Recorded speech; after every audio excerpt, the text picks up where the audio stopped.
Welcome back to our channel branch. Learning is fun. In this module, I am going to explain another important topic, that is work, power, energy. Moving to work. In our day-to-day life, we come across the term work very often. Like students saying that they are tired doing homework, or a clerk in office saying that he has lot of work to complete, or a watchman sitting at a gate is doing some work. But in physics, work is always done by force which opposes the motion. So let us see an example.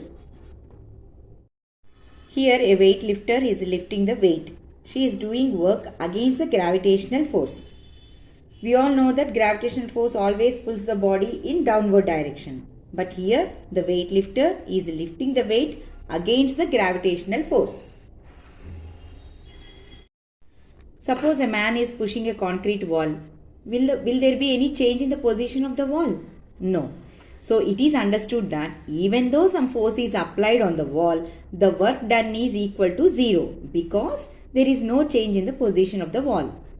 So we can say that work is said to be done on a body only if two conditions are satisfied. One, a force should act on a body, and second, this applied force should move the body in the direction of force. That means a force should act on a body, compulsory there should be some force, and this force should move the body in the direction of force. That means in which direction force is applied, in that direction only the body has to move. Then only we say that work is done. Now measure work done by a constant force. So when the force acts along the direction of motion of a body, let us understand with an example here. Let us consider a boy is applying force on a box. Okay, this force F is the applied force. When the force is applied by this boy, the box is moving forward.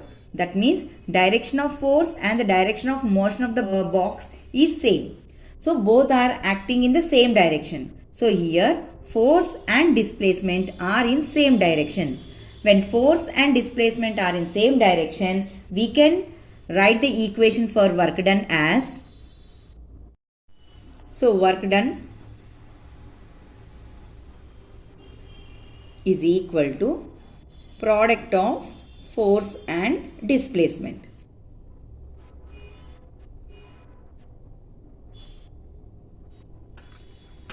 So W is equal to, we can say that F into F dot S. So this equation we can use when force and displacement are in same direction. So when a force F displaces a body through a distance S parallel to the line of action of force or in the direction of force, then work done is equal to force into displacement moved in the direction of force. So W is equal to F dot S.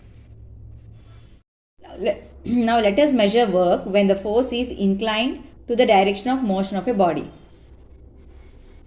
Observe the boy pulling a trolley. What will be the work done when force and displacement are inclined to each other?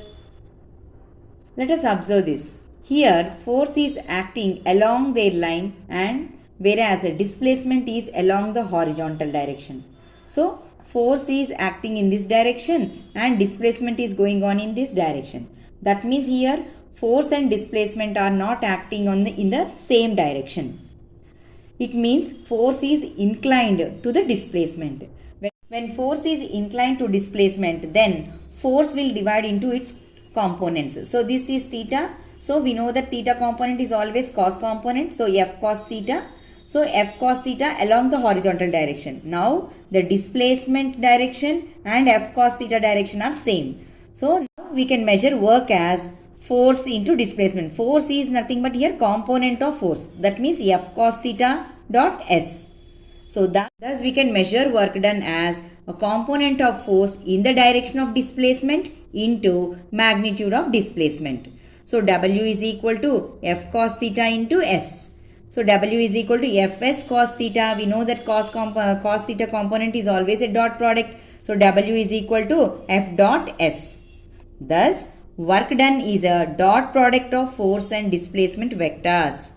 Hence we say that since it is a dot product, work is a scalar quantity. Although work done is a scalar quantity, its value can be positive, negative or 0. Let us understand the nature of work done in different situations. So first let us see what is positive work. So when force or a component of force are in the same direction as the direction of displacement, then the work done is positive. Let us understand with the help of an example. When a ball is released from a height, it means that ball is falling freely under gravity. That means when the gravitational force is doing some work in pulling the ball towards itself. That means here gravitational force is doing positive work. That means gravitational force is pulling towards itself and displacement also in the same direction. So force direction and displacement direction are one and the same. So here the work done is positive. We get positive value for work when theta is less than 90 degrees. Here work can be negative. So when we can say that work done is negative? When the force or a component of force is in the direction opposite to the displacement of work, we call it as negative work. Let us understand with an example. When a boy is lifted by his mother, the work done by mother is positive work. Means the direction of the displacement of the boy and the direction of the force applied are one and the same. So here work done is positive. Then what is the work done which is negative here? Negative work done is because the gravitational force is also pulling the boy in downward direction. So the girl is doing a positive work whereas the gravitational force is doing the negative work. Why? Because the displacement of the boy is in upward direction and the work done by the gravitational force is in downward direction. So here work done by gravitational force is in downward direction and the displacement of the boy is in upward direction. So here force and displacement are in opposite direction. So work done is negative. So we say that work done by gravitational force is negative whereas work done by mother is positive. Why? Because she is applying force in upward direction and the boy's displacement is also in upward direction. So when both are in same direction, we say that it is positive work. When displacement is in one direction and force applied in opposite direction, then we say it as negative work done. So always we say that work done by gravitational force is always negative. We get negative value for work when theta is greater than 90 degrees. What happens if theta is 90 degrees? So when theta is 90 degrees, we say that the displacement and the direction of force are perpendicular to each other. So when displacement and force are perpendicular to each other, then work done will be 0. So when theta is equal to 90 degrees, then work done will be 0. So example for 0 work done is centripetal force. Now let us understand what is 0 work. So if a body gets displaced along the direction perpendicular to the direction of applied force, then work done is 0. So work done is also 0 when force and displacement or both are 0.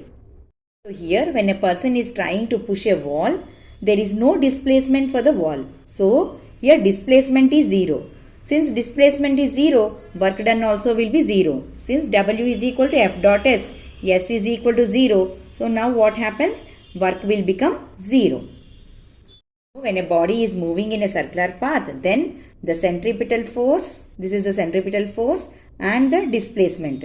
So the centripetal force which is acting towards the center, so this force and the displacement S bar are perpendicular to each other. So when force and displacement are perpendicular to each other, theta becomes 90 degrees, then cos 90 is equal to 0. So work done will become 0. So work done by centripetal force is always 0.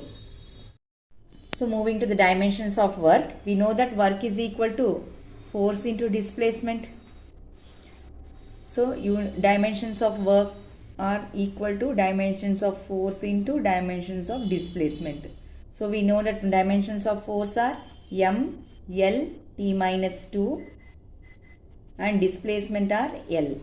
So finally we get m1 L power 2 T power minus 2 are the dimensions of work.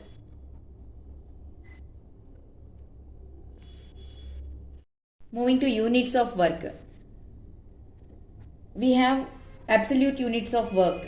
So absolute unit of work in SI system is joule. So this joule is named after the scientist. So when we are writing in symbol form, we will write capital letter. So 1 joule is equal to 1 Newton meter, because Newton is the unit for force and meter is the SI unit for displacement. So 1 joule is equal to 1 Newton meter. Now CGS unit is erg. CGS unit of work is erg. 1 erg is equal to 1 dyne centimeter. So let us write the relation between joule and erg. So 1 joule is equal to 10 power 7 dyne centimeter.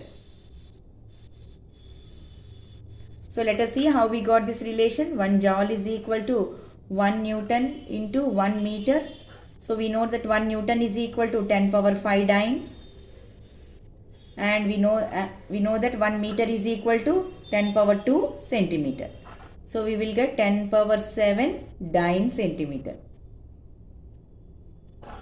So 1 joule is equal to 10 power 7 dyne centimeter.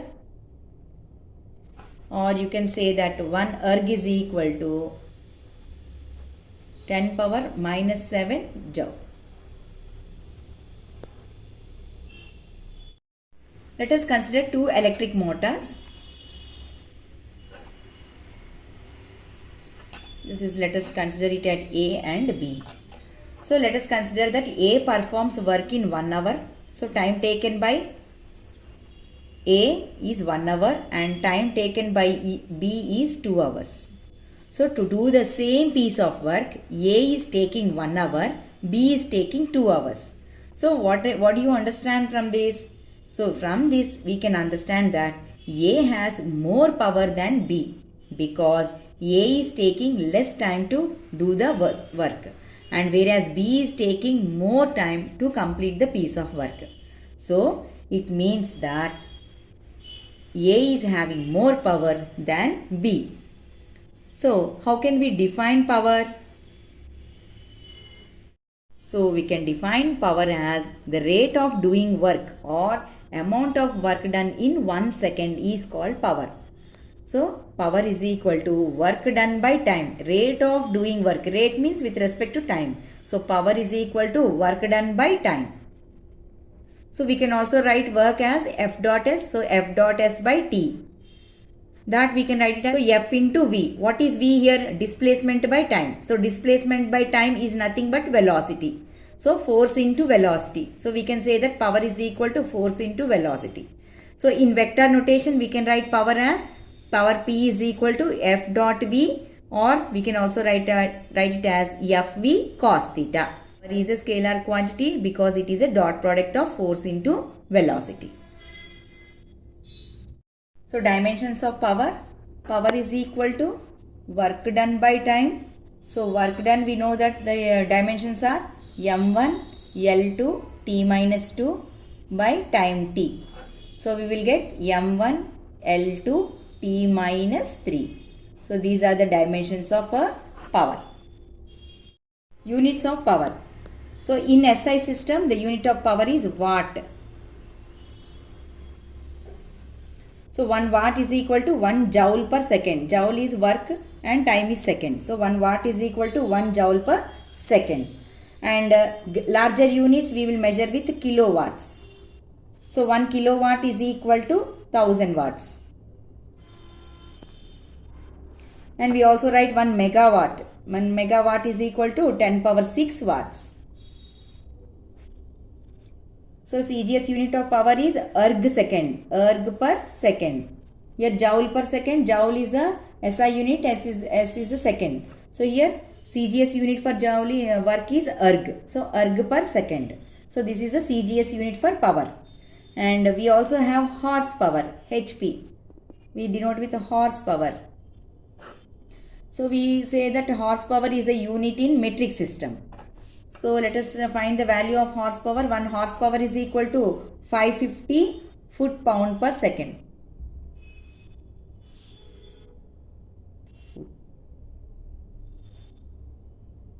So power is said to be 1 horsepower if work done at a rate of 550 foot-pound per second.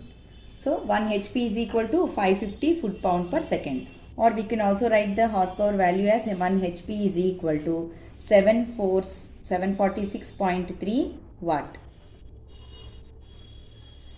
Or we can also write it as 746 watt. Suppose you want to hammer a nail into the wooden piece. If you place the hammer on the nail, will the nail penetrate into the wooden piece? No. So what we have to do? So we have to raise the hammer and hit on the nail, then the nail penetrates a little into the wooden piece. So to raise the hammer, we have to do some work. If the hammer is allowed to fall on the nail, it can do work. This work done in raising the hammer is stored in it. So giving the capacity to the hammer to do some work.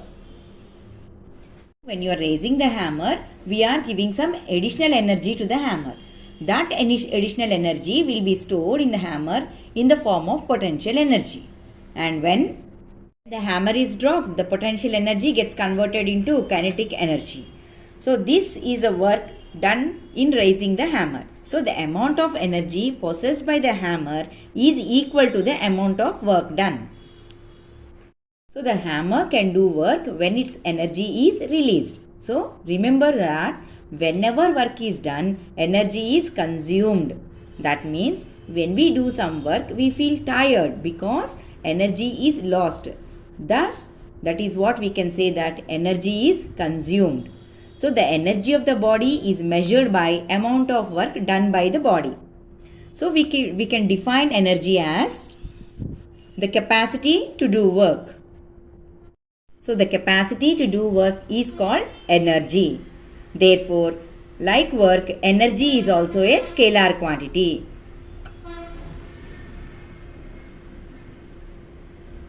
Energy, as a work is a scalar quantity, energy is also a scalar quantity.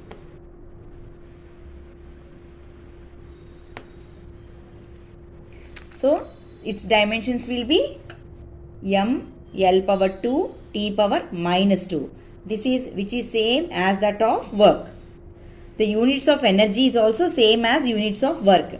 So SI units of energy will be joule and CGS unit for energy will be erg.